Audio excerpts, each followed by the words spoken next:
이제 시작하겠습니다. 혹시 부모님이 되기 위해서 소프트웨어적으로 좀 준비해 보신 분이 있으세요? 소프트웨어요? 그러니까 하드웨어, 그러니까 뭐 아이가 생기면은 유모차도 있고 뭐 이렇게 옷도 준비하고 뭐 이렇게 하잖아요. 그런 건 이제 하드웨어적인 것들은 이제 많이들 하시는데 소프트웨어적인 부분, 음, 하셨겠지. 태교를 왜? 태교 때요? 아니면 뭐 태교 또 같은 태교 것도, 출산해서 음, 그냥 다들 하시는 그냥 찬송. 저는 그때 기도, 이제 찬송 뭐 이렇게 그런 책 기본적인 읽어주는 거. 거밖에 안 하는데 네. 그냥 애기 책 읽어주는 거, 책 읽어주는 거 그 정도밖에 안 했어요. 육아 교육에 대한 책은 안 읽었어요. 저도요. 저는 이것저것 사서 읽다가 어. 조금만 읽다가 못 읽고 또 조금만 읽다가 못 읽고 여기저기 찾아다니면서 강의 들었는데 이 강의 듣고 또 이렇게 해보다가 안 돼가지고 또 포기하고 저 강의 듣고 맨날 이런 게 시도는 있어요. 지금 안 했어요. 시도와 실패 어. 그리고 맨날 뭐 그렇게 좀 안 되는 일만 맨날 하고 많았어요. 네. 저 같은 경우는 이제 결혼한다는 생각하기 전에 그 극동방송을 주로 많이 들었거든요. 극동방송 들으면서 제가 즐겨 들었던 프로가 그 정신과 의사분이 나오셔서, 원장님이 나오셔서 이제 아이들 문제로 상담하시는 이제 부모님들에 대해서 상담해 주시는 그 프로였어요. 그래서 그것을 늘 들었거든요. 다 그 집사님들, 권사님들 가정마다 자녀 문제로 골머리를 앓으시더라고요. 그래서 그래서 이제 아이들을 잘 돌보는 게 참 중요하다. 그래서 그분이 가정교육 덕분이라는 책을 소개를 해주셨어요. 저기 가정교육 덕분이라는 책을 소개해 주셔갖고 이제 그 책도 제가 사서 이제 권해주셔서 사서 읽고 이제 아이들이 잘 행복하게 성장하는 것이 참 뜻있는 일이다, 이런 생각을 이제 하면서 이제 늘 그런 준비를 했고, 그리고 이제 교회에서는 이제 중고등부 교사 역할을 또 했고, 또 전사 시절에도 중고등부 아이들 돌보는 또 사역을 했고, 또 아동센터 하면서 아이들에 대해서 늘 고민하면서 살았고, 그래서 이제 좋은 아빠, 좋은 엄마 되는 거, 좋은 남편 되는 거, 좋은 아내 되는 거, 이게 이제 우리의 정말 기본의 기본이잖아요. 우리 하나님께서 아담을 창조하시고 생육하고 번성하여 땅이 충만하라 하신, 다스리라 정복하라 하신 그것이 이제 거기에 기본의 기본이 좋은 엄마, 좋은 아빠 되는 거, 좋은 남편, 좋은 아내 되는 거, 이제 이게 기본인 것 같아요. 그랬는데 이제 우리가 직장을 준비하면은 뭘 하죠? 일을 그러니까 일을 얻기 위해서 우리는 뭘 하죠? 자격증이라든지 직업 훈련을 하잖아요. 직업 교육을 받는단 말이에요. 그래서 이제 내가 가고자 하는 분야의 직능, 기술을 익히고 간단 말이에요. 근데 우리가 부모가 될 때는 그런 과정 없이 되죠. 그러니까 어떤 직업보다도 더 어려운 직업인데, 부모의 역할이 어떤 직업보다도 더 어려운 역할인데, 사전 훈련 없이 된단 말이에요. 그러니까 그 자충우도라고 또 많은 시행착오를 걷게 되죠. 그러니까 처음 가는 길을 아무 준비 없이 시작하니까. 그러고 나서 이제 열심히 막 지지고 볶고 막 나를 막 희생하고 막 그래서 애써서 막 길렀는데 아이들의 문제가 생기면 또 누구 책임으로 돌리나요? 부모의 책임으로 돌리잖아요. 다 이제 부모, 사실 상담가들이나 의사들이 진단을 하면은 이제 아이들의 문제는 다 부모의 문제로 귀결이 된단 말이에요. 그래서 이 부모는 어디 가서 이렇게 하소연할 데 없는 그런 존재 돼버린 거예요. 그래서 이런 문제를 우리가 계속 이런 딜레마 속에서 우리가 살아가야 되느냐, 아니면은 우리가 개선해서 좀 나갈 수 있는 방향이 있겠느냐. 그래서 부모 역할 훈련이라는 거는 아이들을 지도하는 데 있어서 또 아동센터를 운영하는 데 있어서 막 생수와 같은 것이었어요. 왜 그랬냐면 아동센터를 운영하면은 아이들을 다루는 그 직종이다 보니까 매년 아동폭력 예방교육을 받아요. 그리고 아동 성폭력 예방교육을 받아요. 그럼 거기서 어떤 내용을 받냐면은 아이들에게 신체적, 정신적 어떠한 해를 입히게 되면은 처벌을 받는다예요. 우리가 뭐 아이들 수업하다가 생각하는 시간, 다른 아이들에게 반응해야 되니까 생각하는 시간을 줘도 이거는 아동 폭력인 거야. 어떠한 아이들에게 그걸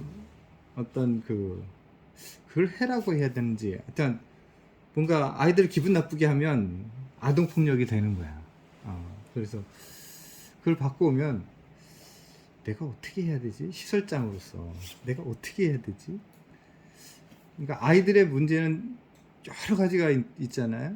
자녀들을 보면은 여러 가지 문제가 있는데 이 문제를 해결하는 데 있어서는 다양한 방법이 쓰인단 말이에요. 근데 그 교육을 받고 오면은 나부터 몸조심해야 되는구나. 그리고 선생님들한테 해드릴 수 있는 말이 몸조심하십시오. 이거가 핵심인 거야. 그러면은 내가 아동센터를 몸조심하려고 시작한 건가? 선생님들이 몸조심하려고 이 일을 하고 있는 건가? 그러니까 저는 이제 딜레마인 거예요. 딜레마. 그래서 딜레마인 상황에서 책꽂이에 부모 역할 훈련이라는 책이 있었어요. 그래서 뭐라도 이제 짚으면 이제 지푸라기로 잡는 심정이었기 때문에 그걸 읽는데 어디 길을 찾지 못하는 저에게 길을 주더라고요. 길을. 그래서 정말 많이 읽고 많이 공부하고 뭐 1년에도 한 10번 이상은 제가 공부했던 것 같아요. 그러니까 선생님들 놓고 또 학부모들 놓고 또 뭐 사회복지 실습생 놓고, 그러니까 그렇게 해서 내 걸로 만들려고, 이게 진짜 길이 된다는 사실을 제가 확신했기 때문에, 그리고 부모도 행복하지만 아이도 너무 행복해지겠어. 그리고 아이들도 너무 이게 잘 성장할 것 같아. 그래서 이제 이 공부를 제가 시작하게 된 거고, 또 이런 것들을 이제 권하게 됐습니다. 그러면 오늘 2과를 할 거예요. 이제 한 챕터씩 읽고 이제 디스커션 하는 식으로 이제 공부를 할 겁니다.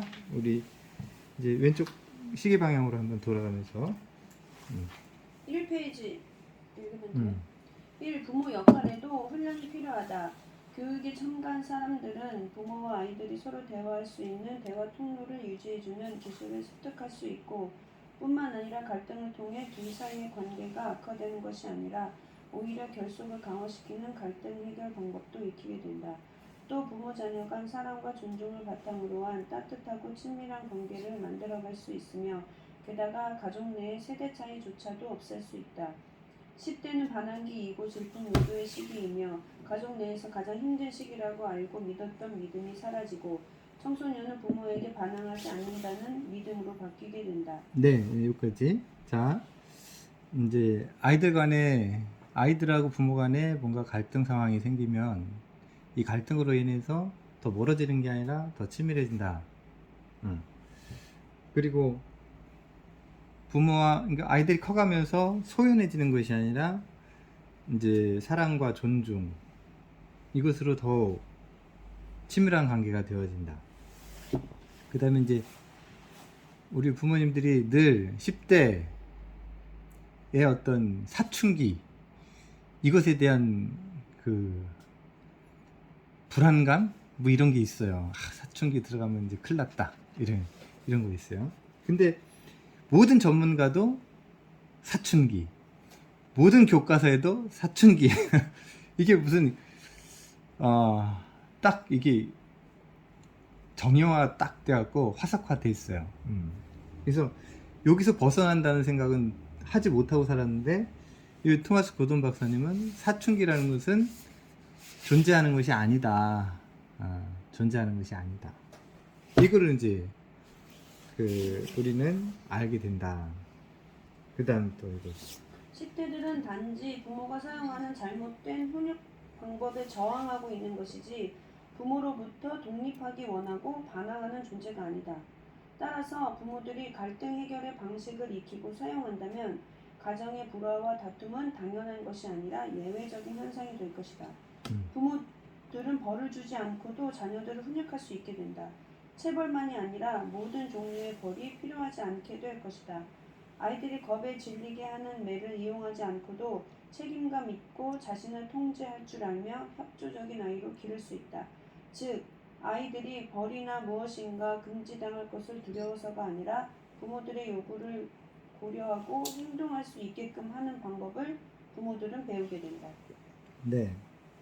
자, 이 마지막 문장에 그러니까 부모들이 아이들에게 벌 주지 않고도 자녀를 훈육할 수 있다. 체벌만이 아니라 그 모든 벌이 필요하지 않는 상황이 된다. 아이들이 겁에 질리게 하는 매가 없이도 책임감 있고 자신을 통제할 줄 알고 또 협조적인 아이로 자랄 수 있다. 아이들이 이제 벌이나 뭔가 당근에 의해서 움직이는 것이 아니라 스스로 또 다른 사람의 그 상황과 여건을 고려해서 행동할 줄 아는 그런 아이가 되게 할 수 있다. 이렇게만 된다면 우리가 수많은 재물을 들여도 얻지 못하는 것, 수많은 시간과 희생을 들여도 얻지 못했던 것, 이런 걸 얻을 수 있는 것이다. 부모 역할 훈련이 그렇게 중요한 것이다. 이렇게 이제 이런 거를 얻으려면 굉장히 복잡하고 어려운 과정을 거쳐야 될 것 같죠. 근데 여기서 안내하는 길은 딱 3가지밖에 안 돼요. 아주 간단한, 우리가 예측 가능하고 그냥 억지로 외우려고 하지 않아도 이미 우리가 알고 있는 것들이거든요. 이제 그 전에 이제 우리 상태를 이제 우리는 어떤 상태에 있는가 이제 가를 하는 거예요. 오늘날 아이들에 대한 부모들의 고민 소리. 제 아들은 16살인데 이제 더 이상 무슨 말을 해도 듣지 않아요. 우리는 딸을 포기했어요. 우리 애는 밥도 우리랑 같이 안 먹으려고 하고 집에 와서도 말 한마디 안 해요.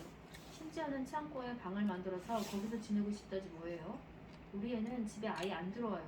어디 가서 뭘 하는지도 얘기도 안 해요. 물어보면 엄마는 신경 쓸 거 없다고 그래요. 오늘날 부모들에 대한 아이들의 고민 소리. 우리 엄마는 우리 나이 또래 아이들을 전혀 이해 못해요. 매일 밤 집에 들어가서 설교를 들어야 하다니 정말 짜증나요. 저는 부모님한테 아무 얘기도 안 해요. 말해도 이해 못하는걸요? 할 수만 있다면 빨리 집에서 나가고 싶어요. 부모님들이 저를 못 살게 구는 거 더 이상은 못 참겠어요. 네. 부모님들은 부모님대로 음. 또 아이들은 아이들대로 이제 뭔가 꽉 막혀 있는 거죠. 안 통한다는 거예요. 서로 안 통한다. 그게 요즘 가정의 상황이라고 생각하세요? 꽉 막혔어요. 꽉 막혔어. 그래서 만약 우리가 길러내는 아이들이 이렇다면 어떠요? 왜 제가 집안일을 해야 돼요? 저를 돌보는 것은 부모의 책임 아닌가요? 부모는 법적으로 아이들을 돌볼 의무가 있잖아요. 언제 제가 낳아달라고 한 적이 있나요? 나다. 그러니까 애써서 길렀는데 결국 이 말을 듣게 된다 그러면 얼마나 허무해요. 그리고 이제 우리 부모님들이 대부분 요 세 가지 유형에 이제 속해 있어요. 이제 부모님들의 유형을 세 가지로 나누면 이제 승자형, 패자형, 동요형 요 세 가지로 나눌 수 있는데 이제 집사님이 읽어주세요. 승자형은 대부분 부모의 유형. 첫 번째 승자형. 부모는 아이에게 권위나 권력을 행사하는 것이 당연하다고 생각하고 자신의 권리를 포기하지 않으려 한다.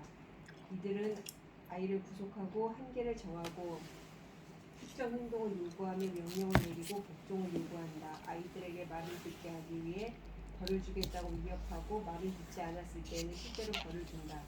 부모가 원하는 것과 아이가 원하는 것 사이에 갈등이 발생하면 부모는 늘 부모의 의견을 관철하는 쪽으로 갈등을 해결한다. 명분. 우리 부모님도 나를 이렇게 길렀고 결과적으로 나는 잘 자랐다. 아이에게 가장 좋은 것이 무엇인지 부모가 가장 잘 알고 있으므로 아이를 위해서 권위를 행사하는 것은 부모의 의무이다. 네. 승자형. 승자형이 제일 많을 것 같아요. 부모님들 유형 가운데. 근데 그걸 또 이렇게 하는 것도 아주 마땅하다고 생각하시고 이것이 이제 아이들을 위한 것이라고 다 확신하고 계시죠. 그다음에 두 번째. 패자형 부모. 거의 언제나 아이들이 마음대로 하도록 내버려두는 타입. 명분은 아이들에게 아무런 제한을 두지 않으며 권위적 방식을 따르지 않는다는 것을 자랑스럽게 생각한다. 아이가 원하는 것과 부모가 원하는 것 사이에 갈등이 발생하면 아이를 실망시키는 것이 바람직하지 않다고 생각하기 때문에 언제나 늘 아이가 이기는 쪽으로 해결한다. 근데 아이의 길을 살려줄 수 있는 방법이라고 생각하시죠. 아이가 원하는 쪽으로 아이의 길을 죽이면 안 된다. 어떤 분은 어떤 연구가에 의하면 성공하는 사람들을 이렇게 따져보면 그들 속에는 기계가 있대. 기계 호연제기 같은 거죠. 그래서 막 뭔가 뜻을 정하면은 굽히지 않는 추진력 이런 것들인 거죠. 그래서 이제 길을 늘 죽어서 산 아이들은 그 기계를 피기가 어려운데 이제 기계가 산 아이들은 뭔가 일을 저질러 낸다는 거죠. 이제 그래서 그 패자형을 선호하는 부모님들이 있고 그것을 아주 선진화된 것으로 세련된 것으로 이렇게 여기시는 분들이 있어요. 그러면 세 번째. 동요형. 앞에 두 방법을 신중하게 병행하여서 엄격함과 관대함, 까다로움과 편안함, 구속과 자유, 이기기와 지기 사이에서 계속 왔다 갔다 하게 된다. 아이들이 지나치게 말을 안 들어서 도저히 참을 수 없을 정도가 되기 전까지는 마음대로 하게 놔둬요. 너무 심하면 태도를 바꿔서 권위를 행사하기 시작하죠. 너무 엄해서 나 스스로 못 견딜 정도가 될 때까지는요. 이제 두 가지를 절충해서 사용하시는 분 말하는 거죠. 이 세 가지 타입 가운데 아이한테 제일 안 좋은 타입이 어느 타입일 것 같으세요? 왜요? 이도저도 아닌데 일관성. 근데 내가 지금 동요형이 나도. 그러니까 기가 딸려. 그러니까 좀 딸리지 않을 때는 엄하게 했다가 어. 딸리면 모르겠다 이렇게 그러니까요. 되고. 이게 심한 이게 문제인 것 같아서. 그래서 저는 왜 이렇게 나한테 왔다 갔다 할까 했더니 내가 여기 동요였네.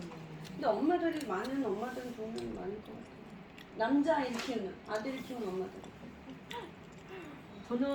저는 이거 승자하고 패자형 읽으면서 나는 승자랑 패자랑 왔다 갔다 하는데 그게 여기 딱 있고 내 거다 이거. 우리 목사님을 비교해봐도 목사님은 이게 좀 마음 먹은 게 있으면은 강해요. 아이들 앞에서 이렇게 마음 먹은 걸 강하게 밀고 나가는데 저는 밀고 나가려고 마음을 먹는데 점점 이게 그렇게까지 할 일인가? 막 이렇게 또 이렇게 생각해. 맞아. 그래서 너무 심했나? 막 이러다가 또 아니야 맞아. 이번에는 또 해봐야지 이러다가 또 애가 또 막 마음 약하게 하면 또 이렇게 왔다 갔다 이용당하는 거야. 어. 그러니까 요즘 그래. 그러니까 에너지가 딸려서 이렇게 하는 거는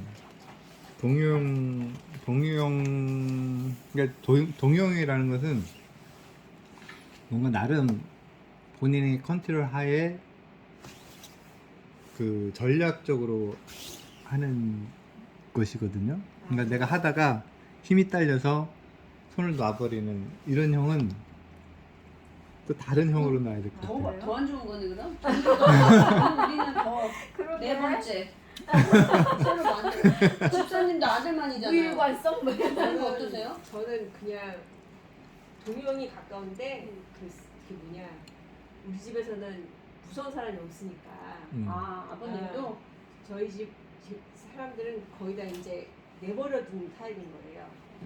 저희 시부모님이랑 남편이 내버려둔 타입이고 저는 그 안에서 그렇게 놔둘 수 없으니까 요구를 하는 타입이에요. 이거 하고 이걸 해라 뭐 이런 식인 거죠. 그러니까는 완전 극과 극이 같이 있으니까 애들이 힘든 거지. 저는 이제 집사님이 힘드신 거 아니에요? 그렇죠. 저는 저쪽에 못마땅하고 저들은 그러니까. 제가 못마땅한 거죠. 너무 강하다. 왜 이렇게 고집스럽냐. 뭐 뜻을 그렇게 그러면 안 된다. 오히려 풀어진다. 뭐 이런 식으로. 그러니까 저 혼자서 이건 다 먹어야 되니까 짜증이 나는 거죠. 호랑이 역할을 혼자 다 하시는 거예요. 네. 얘네들은 여기는 자유방임형이니까 저는 그 꼴을 또 못 보는 거예요. 어떻게 감당하세요? 그러니까 맨날 싸우는 거지. 그래서 좀 하나님이 좀 정신을 좀 차리게 해서 제가 이 책 읽으면서 깜짝 놀랐어요. 완전히 제가 생각했던 거하고 제가 주장했던 거하고 그게 다 나쁘다고 써져 있더라고요. 그래서 나 잘못했구나. 전 남편이 잘못했다고 생각했거든요. 그래서 읽고서는 그냥 이 책대로 한번 해봐야 되겠구나. 애들이 불행하다고 생각하고 있고 내가 잘못된 교육을 하고 있으면 바꿔봐야 되겠다. 이렇게 마음 먹고 왔어요. 네. 이 책에서는 제가 다 틀렸다고 써져 아니, 있어요. 우리 부모님도 훌륭하셨고요. 우리 부모님들도 훌륭하신 거예요. 근데 그 기술을 조금 익히지를 못해서 맞아. 기술이 없어요, 지금. 기술을 익히지 못해서 이 그 늪에 빠져 있는 거야. 그다음에 이제 많은 부모 역할 훈련을 통해서 갈등 해결 방법이 무패 방법이라는 게 있다. 이게 이제 부모 역할 훈련을 통해서 세 가지를 배울 거예요. 적극적인 듣기, 나메시지, 무패 방법. 이 세 가지를 배울 거예요. 이 세 가지 기술만 내 걸로 만들어서 반복적으로 무한 반복을 통해서 아이들이 경험될 수 있게만 된다 그러면 아이들은 옥터에서 자라는 그 나무 같은 그런 사람들이 되고 열매 맺는 사람들이 된다는 거죠. 읽어주세요. 부모 역할 부모의 변화 필요. 1. 자녀들에게 취하는 태도의 변화. 비판하지 않고 듣는 방법. 적극적인 듣기. 자신의 기분을 솔직하게 전달하는 기술을 익혀야 한다. 나메시지. 예. 16살인 우리 애는 정말 골칫거리였어요.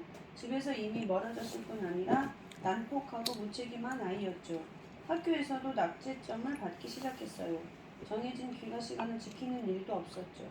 집에 오다가 타이어가 펑크 없다느니 시계가 고장났다느니 기름이 떨어졌다느니 이런 말도 안 되는 핑계를 대면서 말이죠. 우리는 아이를 감시했고 아이는 우리에게 거짓말을 했어요. 그래서 우리는 외출 금지령을 내리고 면허증을 압수하고 용돈도 줄였죠. 우리의 대화는 말다툼으로 시작해서 말다툼으로 끝나기 일쑤였어요. 하지만 이런 방법들도 아무 소용이 없었어요. 심하게 다투고 난 후 아이는 부엌 바닥에 나자빠지더니 발을 허공에 차면서 미치겠다고 소리를 지르더군요. 그 일이 있은 후 우리는 고든 박사의 부모 역할 훈련 과정에 등록했답니다.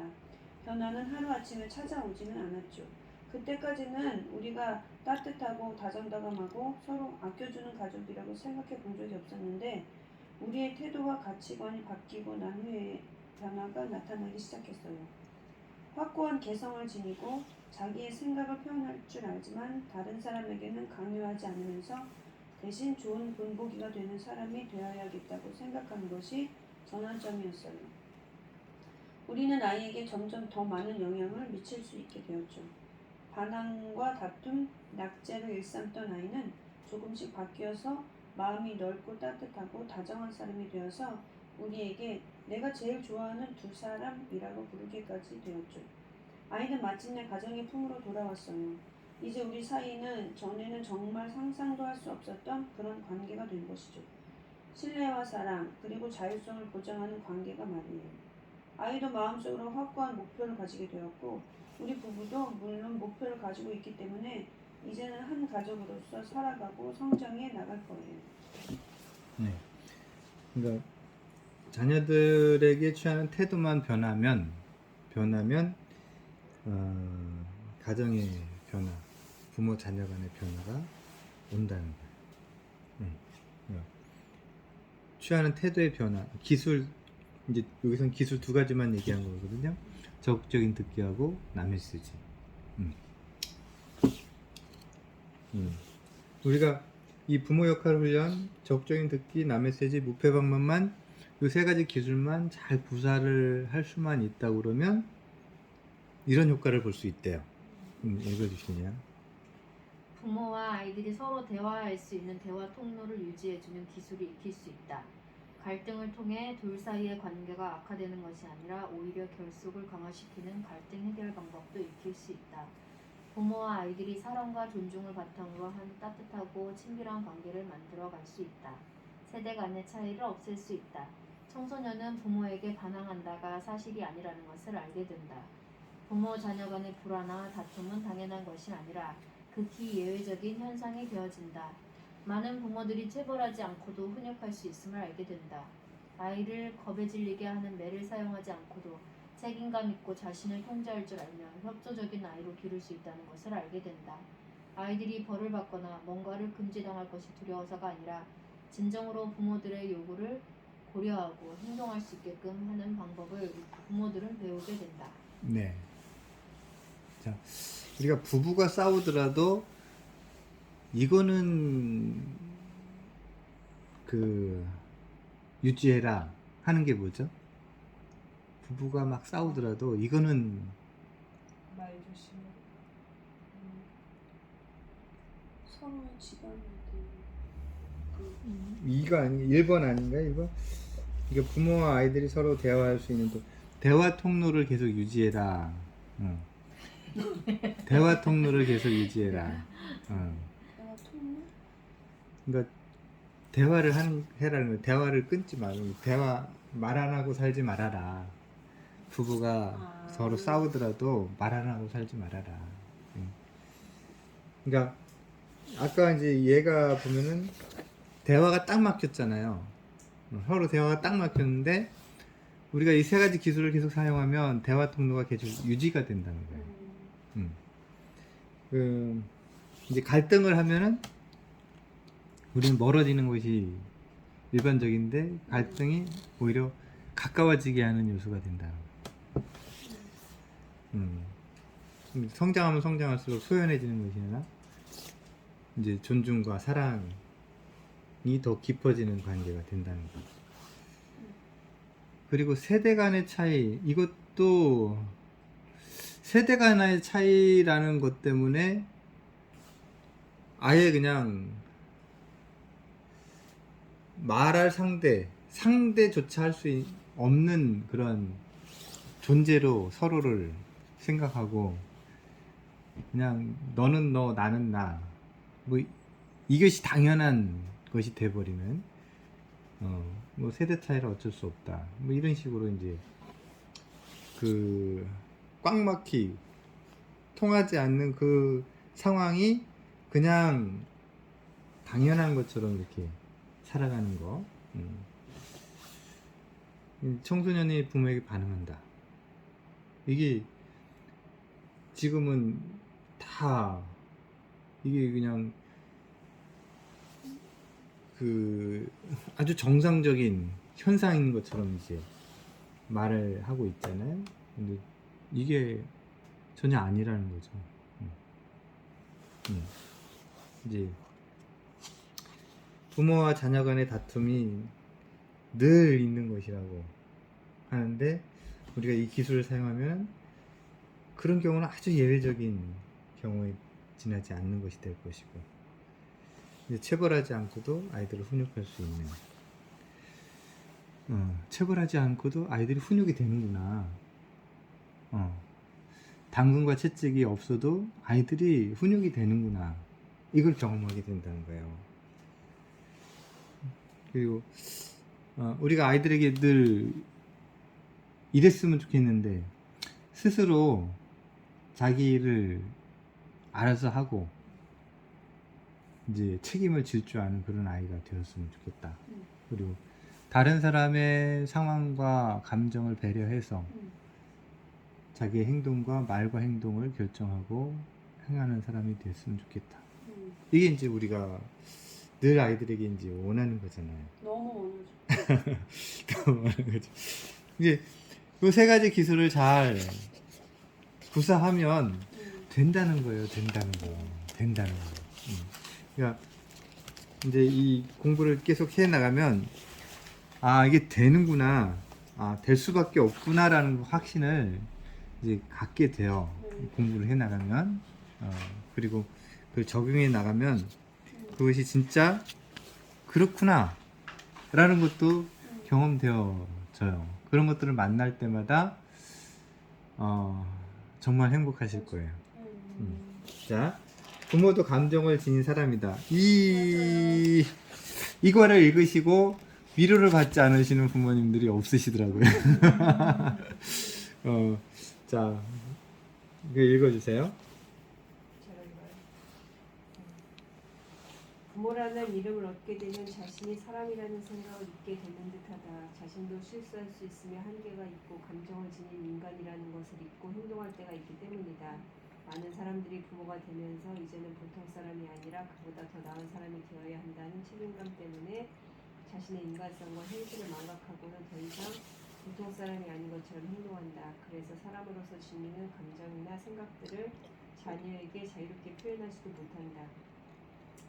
부모는 언제나 일관성 있는 감정을 가져야 하고 항상 아이들을 사랑해야 하며 무조건적으로 받아들이고 인내해야 하고 자기 자신이 이기적인 요구는 억누르고 늘 아이들을 위해 희생하여야 하며 언제나 공정해야 하고 그리고 무엇보다도 자신의 부모들이 저질렀던 것 같은 실수는 결코 되풀이해서는 안 되는 것이다. 네.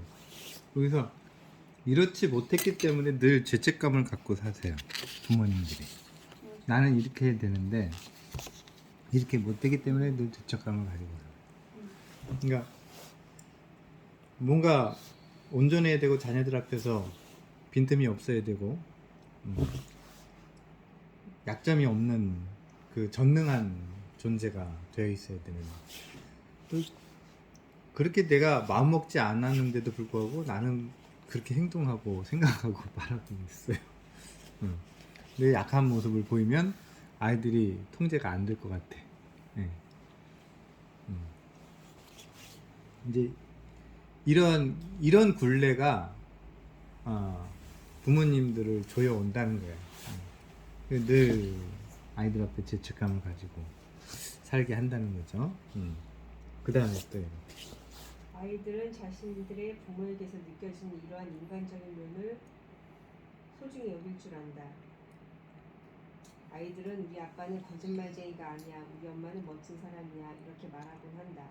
청소년이 되면서 아이들은 이렇게 말하기도 한다. 우리 부모님은 부모라기보다는 친구와 같아.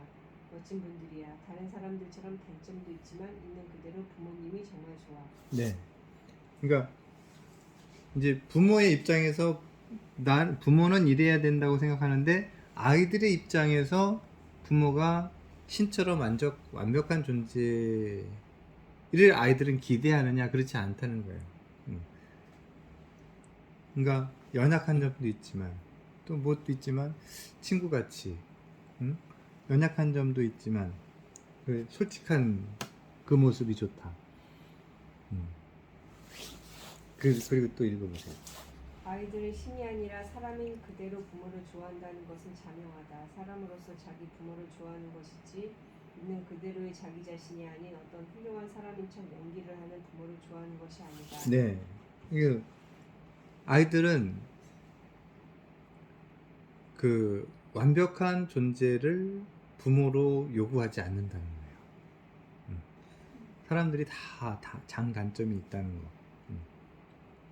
하지만 진실해지려고 노력하고 또 성장하려고 노력하고 배우려고 노력하고 하는 그런 인간 자체를 아이들은 원한다는 거죠. 그리고 읽어주세요. 부모는 아이들에 대하여 긍정적인 생각과 부정적인 생각을 동시에 가질 수 있는 인간이다. 좋은 부모가 되기 위해서 반드시 일관성이 있어야 하는 것도 아니다. 솔직히 그렇게 느끼지 않을 때에도 아이를 이해한다거나 사랑한다는 식의 꾸민 태도를 보일 필요가 없다. 모든 아이들은 똑같이 사랑하고 받아들일 필요도 없다. 또한 부부가 아이들을 대할 때 똑같은 태도를 취할 필요도 없다. 가장 중요한 것은 자신이 지금 느끼는 것이 어떤 것인지를 아는 것이다. 아메시지의 근거. 네네. 그러니까 부모들이 가장하지 않고 자신의 솔직한 감정을 아이들에게 이야기할, 표현해낼 줄 아는 그런 능력이 굉장히 중요해요. 근데 이제 우리는 감정을 억제하는 문화 속에 살았어요. 표현하지 못하는 문화 속에 살았어요. 그래서 내가 진짜 내 감정이 뭔지를 알아먹는 거를 잊어버렸어. 그래서 진짜 내 감정이 무엇인지를 이제 찾는 연습을 하셔야 돼요. 그래야지 나메시지라는 것을 할 수 있어요. 자, 이 표를 제가 설명을 해드릴게요. 자, 아이들과 부모 사이에는 5만 가지 일이 생기죠. 5만 가지 일이 생기는데 이 5만 가지 일 가운데 어떤 거는 수용이 되는 부분이 있고 어떤 거는 수용이 안 되는 부분이 있어요. 그래서 5만 가지 일 가운데 이 수용이 되는 부분과 수용이 안 되는 부분을 나눈 거예요. 두 번째 표는. 그 다음에 어떤 분은 너그러워서 수용되는 부분이 많고 너무 엄격해서 어떤 부모는 수용되는 부분이 적고 이럴 수 있어요. 그것도 수용되는 부분이 많은 부모가 좋은 부모고 수용되는 부분이 적은 부모가 안 좋은 부모냐? 그것도 아니에요. 그것도 아니에요. 그래서 수용될 수 있는 이 경계선은 어떤 사람이라도 어떤 부모라도 그 부모가 일정한 기준으로 그 경계선이 만들어지지 않아요. 내가 건강이 안 좋았을 때 아이들의 행동을 받아들이는 것과 못 받아들이는 건 달라요. 손님이 있을 때 아이들의 행동을 받아들이는 것과 못 받아들이는 건 달라요. 그러니까 그 어떤 부모의 성격이나 어떤 상황, 건강 상태, 수많은 것 때문에 그 수용할 수 있는 것과 수용할 수 없는 부분의 영역은 그 경계선이 요동한다는 거죠. 이게 일관성이 없어서 내가 문제야. 그게 아니라는 거예요. 그건 아주 자연스러운 현상이라는 거야. 그거는 그냥 뭐 불가항력적이고 어쩔 수 없는 우리의 자연스러운 삶이라는 거죠.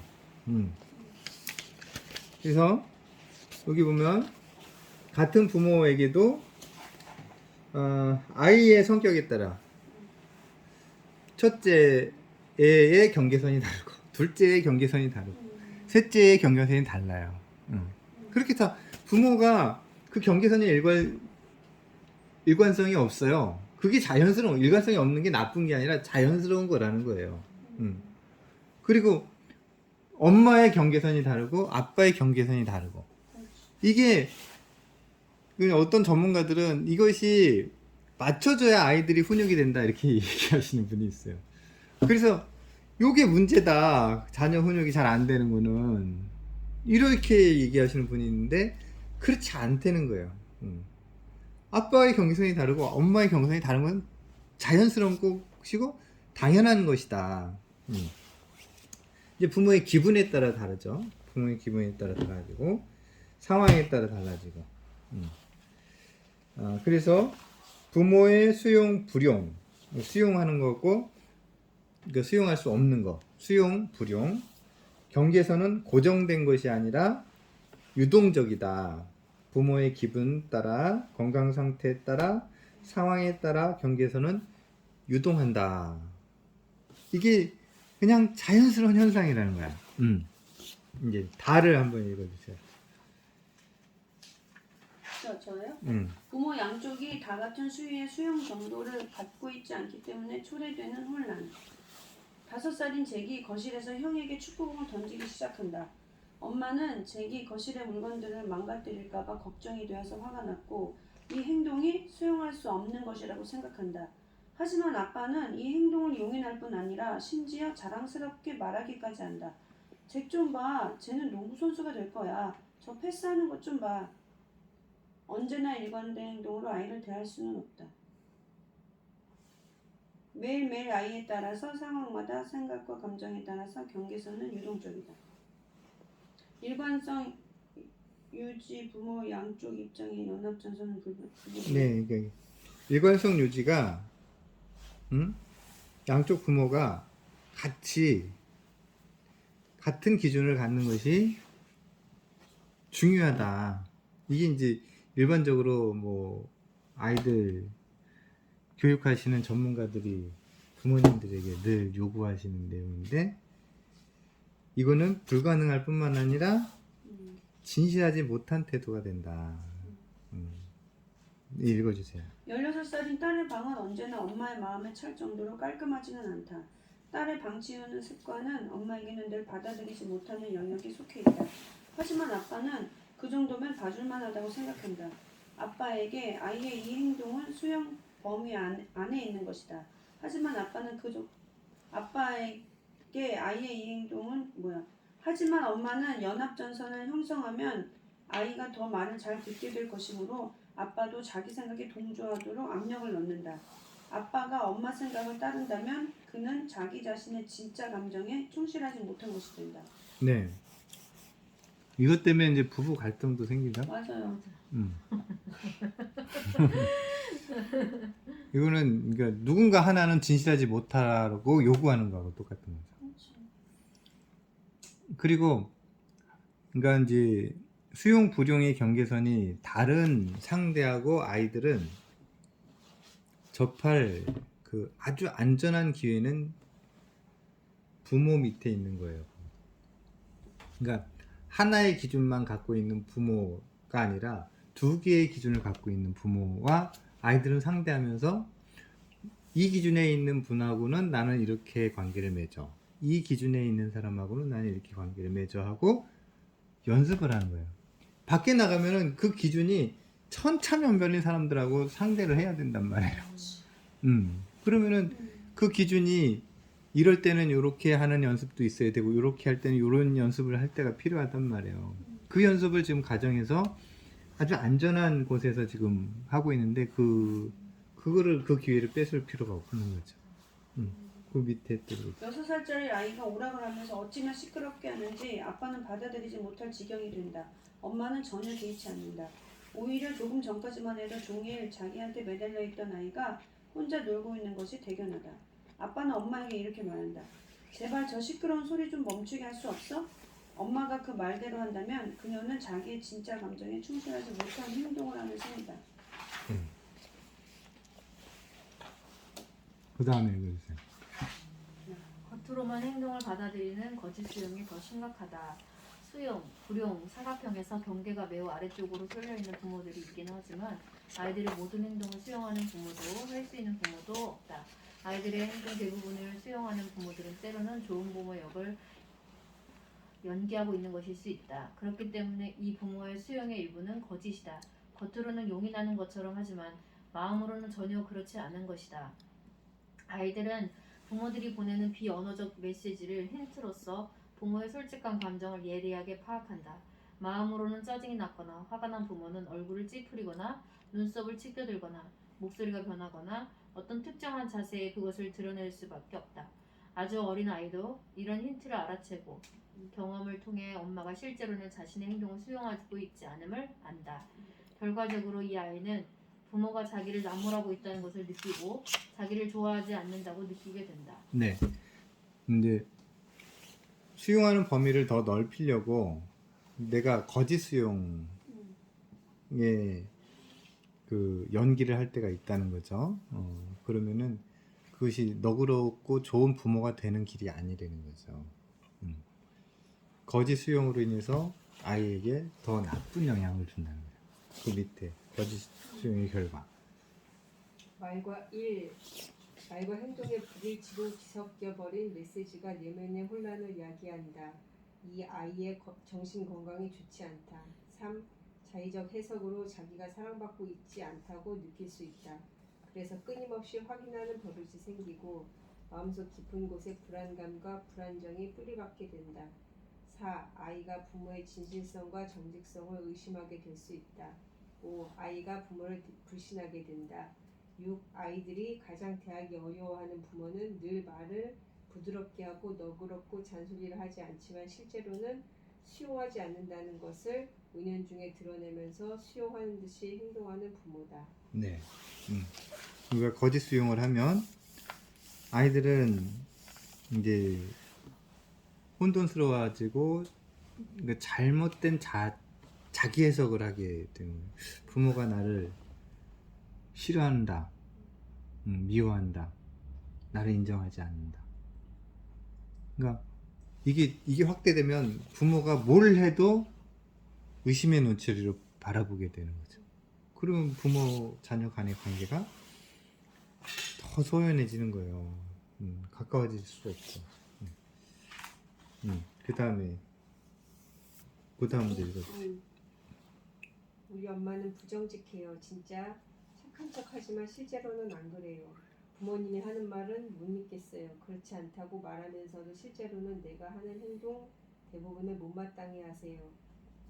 부모님은 제 귀가 시간에 간섭하지 않으시겠다고 하시죠. 하지만 늦게 들어가면 그 다음날은 꼭 차갑게 대하세요. 우리 부모님은 무슨 짓을 하든 뭐라고 안 하세요. 하지만 부모님이 어떤 행동을 못마땅해 하시는지 전 잘 알아요.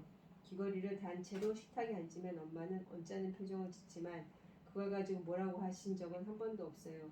우리 어머니는 정말 자상하고 너그러운 분이지만 저를 별로 좋아하지 않는다는 걸 알아요. 내 동생이 엄마를 더 닮아서 엄마는 동생을 더 좋아하시죠. 부모들은 자신의 실제 감정을 훨씬 넘어서는 범위까지 수용하려고 노력하지만 이 때문에 아이와의 관계는 악화되고 아이에게 정신적인 상처를 입힐 수 있다. 실제 감정과 태도 이상으로 수용의 범위를 넓혀서는 안 된다는 것을 명심해야 한다. 네. 이제 여기서 우리가 그 부모님의 감정을 잘 알아차리는 것도 중요하고요. 그거를 솔직하게 표현하는 것도 중요하다. 근데 이제 이거를 잘못 해석하면 안 돼요. 내 마음에 쌓인 그 한과 분풀이를 아이들에게 하라는 그런 의미는 아닌 거예요. 그러니까 아이와 관계에서 만들어진 감정, 요걸 제대로 표현해라는 얘기예요. 그러니까 남편하고 관계에서 만들어진 뭔가 불화, 이것을 아이에게 쏟아내라는 그런 의미가 아니죠. 그러니까 그래서 내 감정이 진짜 뭔가를 알아차리는 연습이 필요해요. 진짜 내 감정이 뭔가. 가. 너는 좋지만 너의 행동은 싫다는 말을 아이가 이해할까? 아이가 하는 행동이 못마땅하게 느껴질 때 부모들이 느낄 수 있는 죄책감을 좀 덜어주는 역할을 할지 모르겠으나 실제로는 부모와 자녀 간의 관계에 나쁜 영향을 미치고 있는 것이다. 그래서 이제 너는 좋지만 너의 행동은 싫다는 말 아이가 이해 못한다는 거예요. 아이는 그래서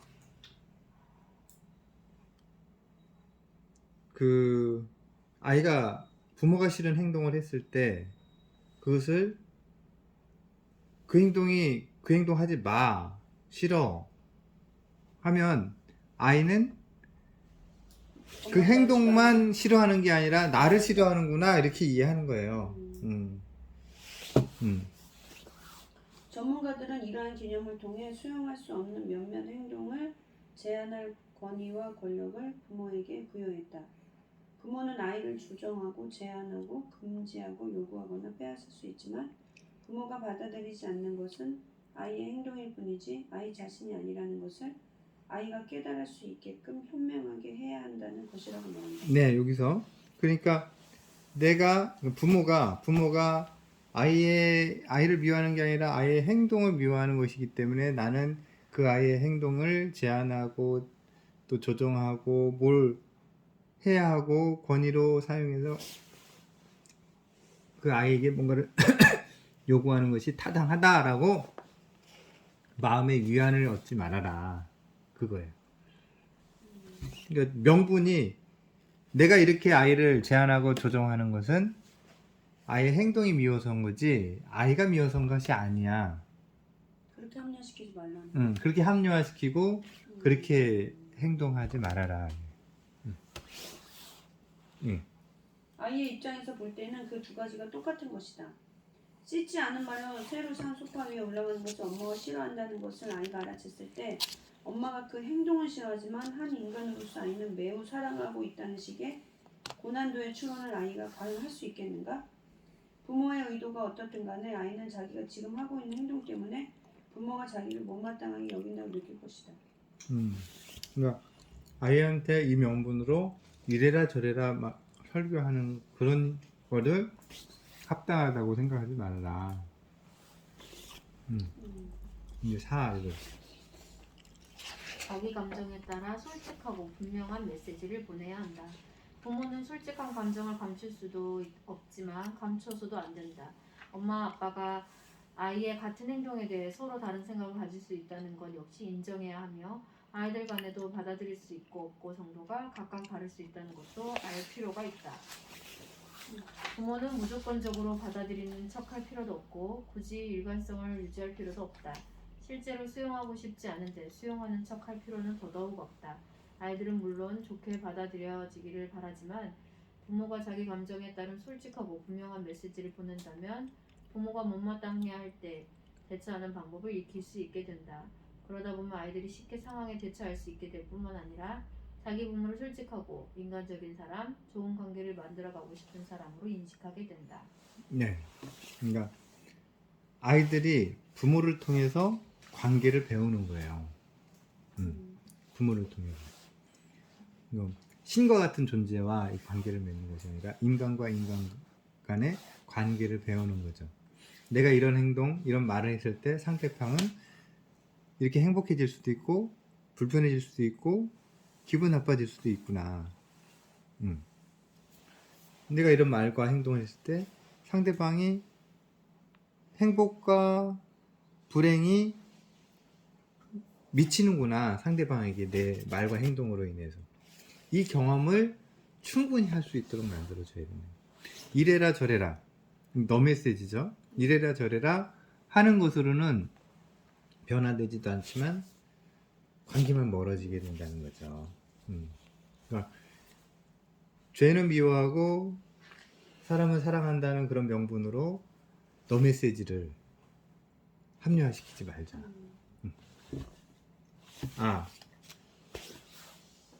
정말 네. 부모가 해결해야 할 문제인가 아이가 해결해야 할 문제인가. 근데 이게 이제 지금 여기까지는 어떤 이제 상황 대해서 얘기했고, 이제 부모 역할 훈련에 이제 직접적으로 들어가는 거예요. 부모 역할 훈련을 이제 어느 때 어떤 것을 적용해야 되는 거예요. 부모 역할 훈련의 기술의 내용을 이제 직접 들어가고 있는 거예요, 지금. 누가 문제를 해결할 것인가 이것을 구분하는 것이 부모 역할 훈련의 핵심. 정말 수없이 많은 부모들이 아이가 스스로 문제를 해결할 수 있게끔 하는 대신 자기가 나서서 문제를 떠맡는 잘못을 하고 있다.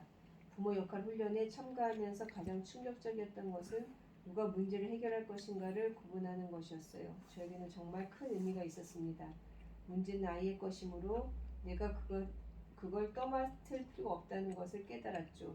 수년 동안 제가 짊어지고 있었던 그 짐을 벗어버린 거예요. 거예요. 다른 사람의 문제까지 내가 다 해결할 필요가 없다는 것을 알게 되었을 때 얼마나 마음이 편하던지. 이제 보통 우리 부모님들이 아이들의 문제를 이제 부모님이 다 해결하려고 노력하시죠. 아이가 살이 많이 쪘으면 살이 많이 쪄서 친구들한테 놀림을 받으면 그 이제 부모님은 문제인 것 같이 생각해서 어떻게든지 약으로든 뭐 다이어트든 막 이렇게 해서 그 문제를 해결하려고 그러고, 아이들이 막 친구 사이에서 불화해갖고 왕따를 당하는 것 같아.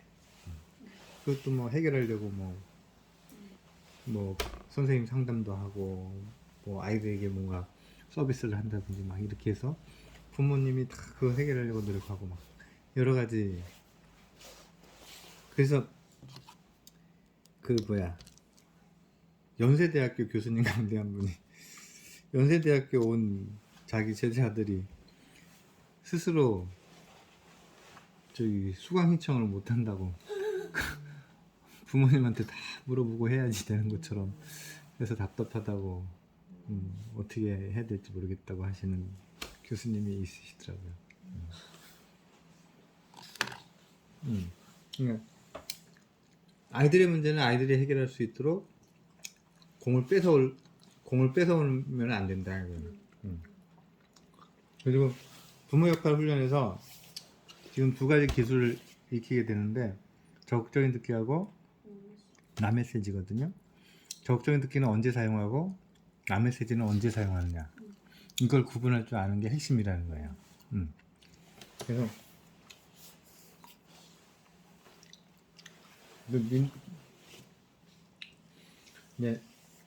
여기 이제 박스는 뭐냐면은 자녀 부모 간에 일어날 수 있는 모든 일을 수용할 수 있는 것과 수용할 수 없는 걸로 나눴잖아요. 그리고 이제 수용할 수 있는 거는 문제가 되지 않으니까 빼버리고, 수용할 수 없는 것만 가지고 와서 그 다음 박스를 만든 거예요. 수용할 수 없는 문제인데, 이 문제가 아이에게 속해 있는 문제일 수 있고 부모에게 속해 있는 문제일 수 있고 그래요. 그리고 내가 이걸 구분하지 않았을 때는 문제라고 여겼는데 구분해 보니까 문제가 아닌 것도 드러나요. 그래서 아이에게 속해 있는 문제, 부모에게 속해 있는 문제를 구분하는 것만으로도 문제 영역이 줄어들어요. 이제 부모가 해결해야 될 문제, 아이가 해결해야 될 문제. 읽어주세요. 부모가 볼 때 아이가 늦잠을 부린다. 전화도 하지 않고 저녁 식사에 눕는다. 아이가 음악을 너무 크게 틀어 놓아서 부모가 대화를 할 수가 없다. 2번, 아이가 해결해야 할 문제의 영역은 친구가 자기를 싫다고 한다. 숙제가 너무 어렵다. 선생님이 싫다. 몸무게가 너무 많이 나가서 고민이다. 이제 부모가 해결해야 될 문제는 남메시지로 해결했고요. 아이가 해결해야 될 문제는 적극적인 듣기로 해결하거든요. 그러니까 그래서 이 두 가지를 내가 구분할 줄 알아야지 어떤 기술을 적용해야 되는지가 결정이 되잖아요. 그러면 이걸로 내가 이제 구분할 줄 알아야 돼요. 그 구분하는 기준이 뭘 것 같으세요? 요 내용 예제를 딱 보면서 부모에게 속해 있는 문제, 아이에게 속해 있는 문제, 뭘 기준으로 이게 갈라지는 것 같으세요? 이게 감정. 예? 내 감정이라고 느꼈었어. 이 책을 읽을 때. 감정. 내 감정. 내 감정이 불편해졌다? 네. 그럼 부모에게 일차적인 문제? 피해가 나에게 온 거지. 내가 뭔가 불편한 감정이 느껴져서 이게 그게 기준일까 이 생각을 했었어요. 뭔지 잘 모르겠는데. 좋은 접근이세요. 근데 이제 그게 1차적인 이게 내 감정을 타치했을 때 1차적인 피해로 내 감정이 타치됐을 때 부모에게 속해 있는 문제인 거예요. 만약 아이가 성적이 생각대로 안 나와서 기분이 나빴어. 그 성적표를 가져왔어. 그러면은 부모님은 감정이 좋을까요? 나쁠까요? 감정이 나빠요. 감정이 나쁘면 부모에게 속한 문제인가요? 자녀에게 속한 문제인가요? 1차적인, 그러니까 내 감정이 상한 거는 2차적인 거야.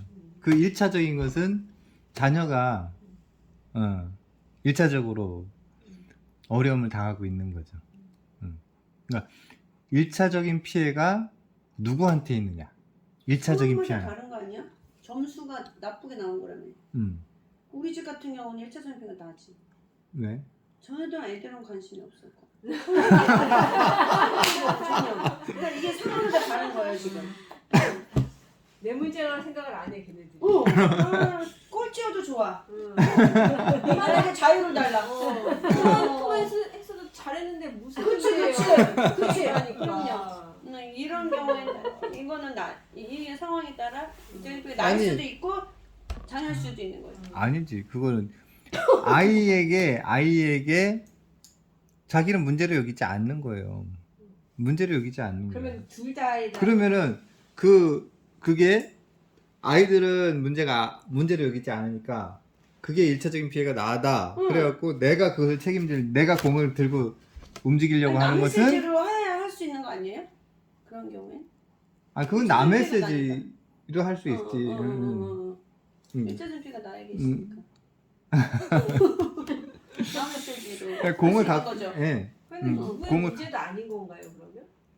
그렇게 만약에 지금 방금 같은 성적 얘기가 이 성적 얘기만을 놓고 봤을 때 부모 문제도 아니고 아이 문제도 아닌 건가요 그러면? 아니죠. 아니죠. 이거로 인해 내가 자녀가 괴롭고 힘들면 그거는 이제 아이에게 1차적인 피해가 있는 거니까 적극적인 듣기로 만약에 해결하면 돼요. 아이가 성적이 잘 안 나와서 이 성적 높이고 싶은데 열심히 했는데도 이렇게 성적이 안 나왔다고 고민을 해요.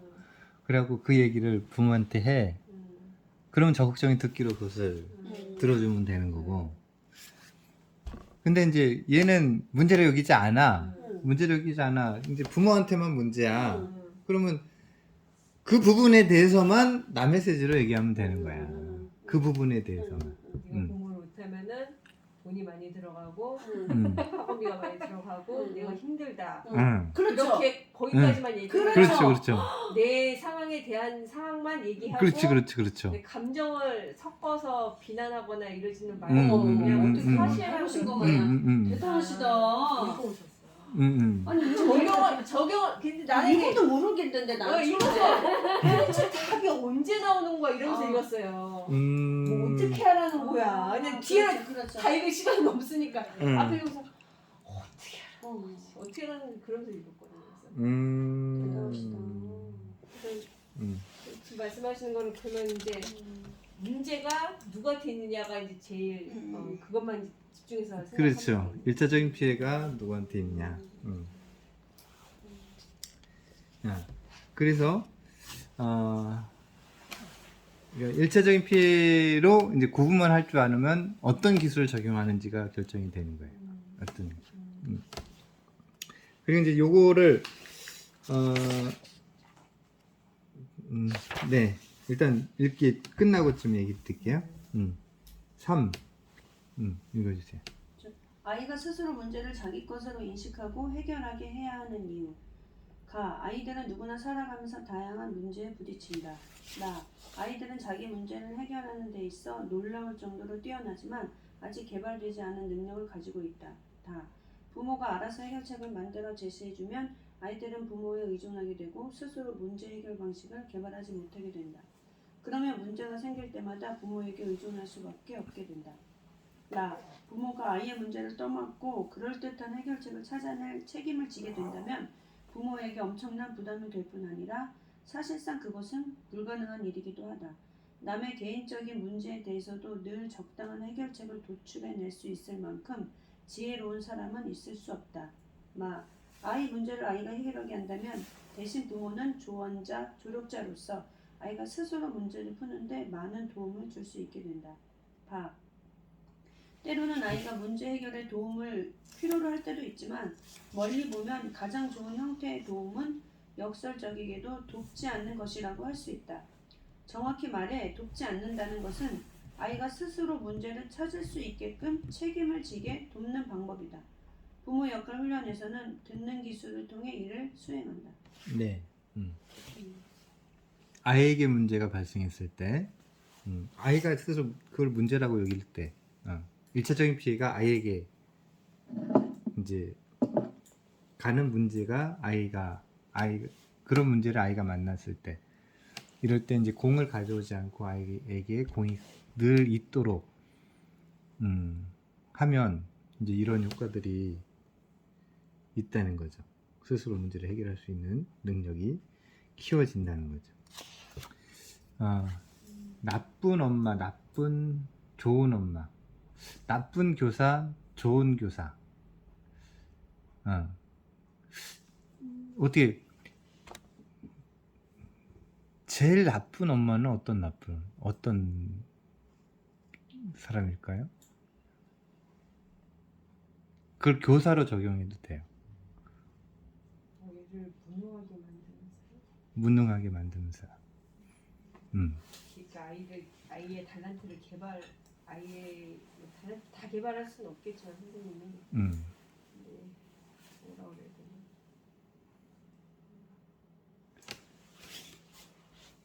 스스로 그 발전할 수 있는 사람이란 그 싹을 잘라버려. 비난하는 엄마? 비난하는 엄마.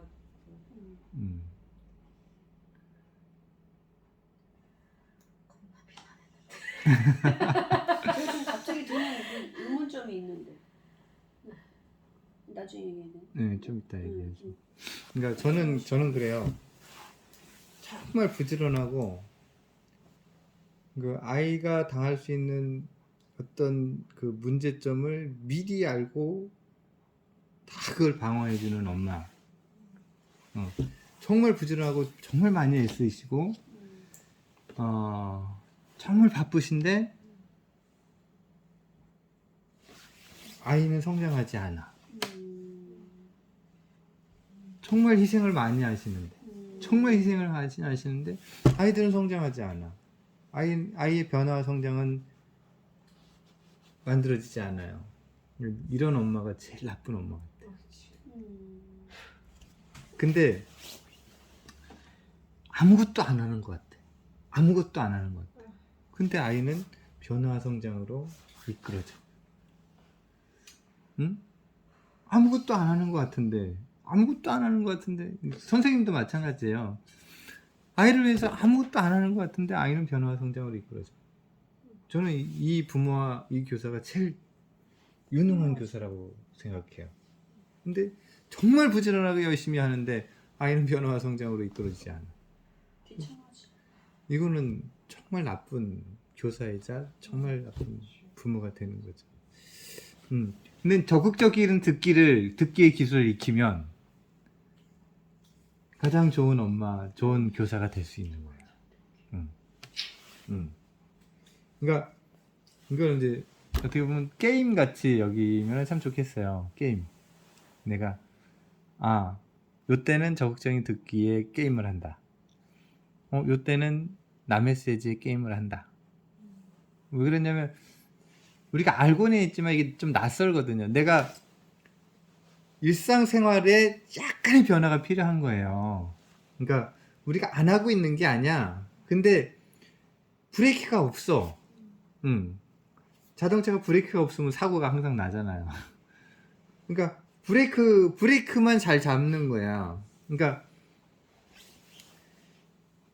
아이가 얘기하면은 그렇구나.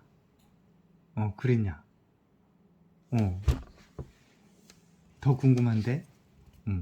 막 이렇게 해서 추임새만 넣어주는 거야. 이게 적극적인 듣기거든요. 추임새만 막 넣어주는 거야. 그럼 자기가 막 이 얘기하고 저 얘기하고 이렇게 얘기하다가 이럴 땐 내가 이렇게 해야 되겠구나. 이렇게 이제 자기 해결점도 자기가 찾아. 그러면 이제 그것으로 이제 부모님은 만족을 해야 돼요. 감사해야 되고 그것으로 만족해야 되는데 거기에 젓가락을 하나 얹고 싶어. 내 공로로도 그 문제가 해결된 것으로 좀 인정받고 싶어. 그거에 브레이크를 잡아야 될 거야. 내 충고로 그 문제가 해결된 걸로 삼고 싶어. 이거에 대한 브레이크를 탁 잡아줄 수 있어야 되는 거야. 그러니까 부모님들이 본인의 공을 포기한다, 내려놓는다, 이게 정말 어려운 것 같아요. 정말 어려운 것 같아요. 그러니까 내가 의식하지도 않는데도 거기에 젓가락을 옮겨. 네. 아이가 스스로 다 해서 다 갈 수 있는데도 거기에 젓가락 하나 얹어. 그 브레이크를 딱 잡는 거. 요런 거야. 이게 우리가 일상적으로 다 하는 건데 조금만 틀으면 돼요. 조금만 변화시키면 돼요. 그래서 이게 뭐 어디서 낯선 기술이 아닌 거야. 낯선 기술이 아닌 거예요. 그러니까 일상적으로 우리가 다 할 수 있고 아는 기술이란 말이야. 이제 이제 듣기 기술이에요. 그 듣기 기술이 이제 아이가 스스로 문제를 발견하고 해결하게끔 해주는 거예요. 그 다음에 아이의 행동이 부모에게 문제가 된다면 다른 방법을 사용할 필요가 있다. 아이가 부모의 권리를 침해하거나 부모가 하고 싶은 일을 못하게 한다면 그것은 부모에게 속한 문제이므로 부모는 효과적인 방법을 익혀서 사용하고자 할 것이다. 부모 역할 훈련에서는 대면 기술 통해 이를 수행한다. 네, 이 대면 기술이 나메시지예요. 그러니까 이제 책을 처음 읽어보시면 헷갈리는 단어들이 있어요. 듣기 기술이라고 나오고 수용화법이라는 것이 나오고 대면 기술이라는 게 나오고 나메시지라는 게 나와요. 이게 다른 건가? 이게 연결이 안 돼서 제가 처음에는 약간 헷갈렸거든요. 그러니까 대면 기술은 나메시지를 말하는 거예요. 그리고 수용화법은 듣기 기술이고 적극적인 듣기를 말하는 거예요. 이렇게 이제 이해를 하시면 돼요. 그래서 부모 역할 훈련이 하는 기능, 어떤 기능이 있는지 한번 읽어주시나요? 부모 역할 훈련이 하는 기능 1번 아이가 가진 문제를 줄이는데 효과적인 방법을 부모에게 가르쳐준다. 2번 아이 때문에 부모가 겪는 문제를 줄이는 다른 방법을 부모에게 가르쳐준다. 네, 그래서 그러니까 부모와 자녀 간에 일어나는 모든 일 가운데 수용할 수 있는 것과 없는 거 나눈다고 했고요. 그 수용할 수 없는 부분을 가져다가 이게 아이에게 속해 있는 문제인지 자녀에게 속해 있는 문제인지 구분을 하면 문제가 아닌 영역도 드러나서 그 부분이 빠진다는 거예요. 그리고 이제 우리가 적극적인 듣기 기술을 이용하면 아이가 가진 문제를 줄일 수 있다는 거죠. 그리고 나메시지를 사용하면 부모가 가진 문제를 줄일 수 있다는 거예요. 그래서 이 기술이 계속 자연스럽게 굴러가게 되면 문제인 영역이 현저하게 줄어든다는 거예요. 문제가 되는 거예요. 그래서 자, 여기 밑에 읽어주실래요? 핵심 포인트는 아이와의 관계에서 각각의 상황을 구분하여 적극적으로 아이의 말을 들을 것인지 아니면 대면하여 해결할 것인지를 결정하는 것이다. 이것은 누가 해결해야 할 문제인가? 적극적 듣기와 대면의 두 기술을 효과적으로 적용하면 문제가 없는 영역이 증가하여 부모와 아이들이 서로 아무런 문제를 느끼지 않고 하고 싶은 것을 하며 함께 즐겁게 살아갈 수 있는 시간도 늘어날 것이다. 네.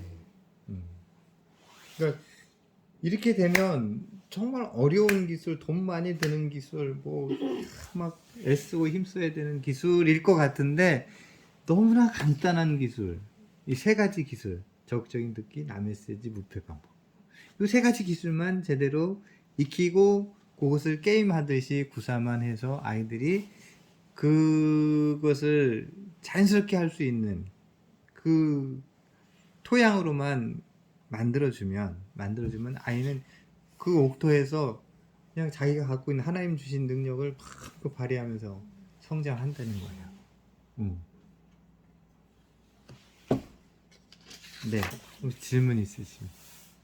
저는 아까 읽으면서 좀 충격받은 게 나는 아이를 내 자녀를 너무 사랑해. 근데 그 아이의 행동에 못마땅해 하는 거를 내가 표현을 하잖아요. 그럼 아이는 엄마는 나를 사랑한다고 느끼지 않는다는 거잖아요. 그렇죠? 그러니까 예를 들어 요즘 은종이가 잘 때 밤에는 쌀쌀하기 때문에 꼭 샤워하고 나면 내복을 입으라고 수십 번, 수만 번, 수백 번을 얘기하는데 그러니까 입질 않아요. 결국 감기가 걸려갖고 은선이가 이거 조금 힘들어하는데 엄마 나 감기 걸렸어. 이거 말을 하면 안타까워야 되는데 화부터 나는 거야. 그거가 그 내 말 샤워하고 옷을 입고 따뜻하게 잤으면 안 되는데 감기가 안 걸렸는데 그러니까 이게 막 그러니까 화가 나니까 비난부터 이제 나오는 거예요. 난 마음이 너무 아프니까. 근데 그러면 그런 태도를 보고 엄마는 나를 사랑하지 않아 이렇게 느낀다는 거잖아. 여기서는 그게 저는 너무 이제 충격인 거지. 난 자녀를 너무 사랑하는데 내 자녀는 나를 결과가 고스란히 또 나한테로 오니까 이 답답한 노릇을 그러니까 이럴 때는 이게 지금 1차적인 피가 나한테 온 건가? 예를 들어 그러니까 감기 걸려서 제일 불편한 사람 누구야? 본인이죠. 본인이야? 어릴 때는 그렇게 하더라고. 그렇게 말 안 들었어요. 근데 이제 중학교쯤 되니까 지금 너 그렇게 하면 감기 걸린다. 감기 걸린다. 그래서 이제 한번 아파요. 그리고 나서는 문을 계속 열고 자더라고요. 그랬더니 그렇게 아픈 거예요. 지가 문이 안 좋은 거예요. 오빠 너 문 열고 자지 말랬지? 그랬더니 그 다음부터 문을 닫는 거예요. 그러니까는 좀 어릴 때는 안 들었어요. 근데 좀 중학교쯤 되니까 결과에 대해서 자기가 이제 습득이 된다고 그래야 되나? 그러니까 문을 닫더라고요. 그래서 오래 걸리더라고요. 그래서 이럴 경우에는 예를 들어 이럴 때는 이럴 때는 적극적인 듣기를 하는 거야? 엄마는 감기 걸렸어 그러면 그럼 그 소리 듣고 내가 분통 떠는 감기 걸렸어 그랬으면 이거를 은성이는 불편함으로 느낀 거야. 그렇죠. 그럼 이제 1차적인 피해를 자기가 느낀 거야. 그러면 적극적인 듣기를 할 포인트인 그렇죠. 거죠. 근데 그걸 못 해준 게 지금 이걸 읽고 맞아요. 이 책을 읽고 깜짝 놀랐어요. 네. 근데 이게 어떻게 그게 분간이 안 가기는 너가 해요. 감기 걸려서 정말 아프구나. 힘들지. 그래놓고 이제 속으로는 힘들었는데. 나는 속으로 쌤통이야 그랬어. 비난이 바로 나온 거야. 비난이. 안 알았어? 그렇게 알았어? 여기서 이제 딱 바뀐 이거는 그러니까. 그 저기 뭐지? 이게 뭐라 그러냐 아까 감정 거짓 수용이 되는 거 같은데. 그렇죠. 아프구나. 그러게 너 진짜 힘들겠다 이래놓고 이제 속으로는 그러니까 내가 내 말을 안 들어가지고 이러고 있는데 이게 거짓 수용이 돼. 하나도 안 힘들 거 같아. 그러니까 나는 하나도 안 짜증나는 그런 감정. 아니 우리가 옛날 텔레비는 이 채널 돌리는 게 있었잖아요. 지금 상황 판단이 아이 1차적인 피해가 아이에 있구나. 1차적인 피해가 부모에게 있구나. 요것이 상황 판단이 빨리 돼야 돼요. 그리고 상황 판단이 아이에게 속한 문제구나. 그러면은 채널 돌리시지 딱 채널을 돌리는 거야 내가. 내 딱 마음을 채. 접고. 그러니까 채널을 딱 돌리는 거야. 그러니까 채널을 돌려서 이 순간은 적극적인 듣기 게임이야. 또 이제 부모에게 1차적인 필요에서 채널을 돌려갖고 이 순간은 남메시지 게임이야 하고 시도를 하는 거예요. 그게 이제 자연스럽게 막 되면 내가 뽑지 않았는데 자라. 근데 거기서 우리가 알아야 될 게 내가 뽑지 않았는데 자라? 기분 나쁜 거야. 내가 뽑아야지 자라야지. 내가 뽑아야 자라야지. 내가 안 뽑았는데도 자라? 근데 우리 마음에 그런 마음이 있다니까요. 그러면 절대로 그러니까 내 말 안 듣고 이 말은 그렇죠. 채널을 어쨌든간 돌려버려서 하지 말라는 거잖아요. 그렇죠. 그러니까 지금 아이가 채널을 돌린 거야. 아이가 적극적인 듣기 해라고 채널을 딱 돌리면 나는 그 채널에 맞는 게임을 해야 되는 거예요. 적극적인 듣기를 너무 못해주는 게 이 공부를 저는 엄청 많이 했는데도 남메시지는 이거 덕분에 남메시지는 많이 늘었어요. 효과를 좀 보고 있거든요. 아이들의 행동의 변화가 남메시지. 근데 남메시지는 너무 쉬워요. 내 감정을 그냥 솔직히 얘기하면 되는 거니까. 근데 그것만 할 뿐 적극적. 그러니까 너무 이게 듣고 싶지 않아. 이게 밸런스가 돼야 되는데 남메시지와 적극적인 듣기가 안 돼서. 적극적인 듣기가 내 자신이 너무 정말 미운 아이가 거야. 내가 뭐 안 해줬는데 어떻게 이렇게 성장하지? 내가 뭐 안 해줬는데 내가 교훈해주지도 않고 가르쳐주지도 않는데 이게 깨닫지? 이 문제를 어떻게 해결하지? 이상하네? 이런 걸 만난다니까요. 빨리 왔으면 좋겠다. 인내심을 가지시고. 그래서 요거를 이제 이 게임을 우리가 무한반복 해야 돼요. 무한반복 해야 돼요. 한두 번 해서 안 되네. 에이 이러면 안 돼. 예.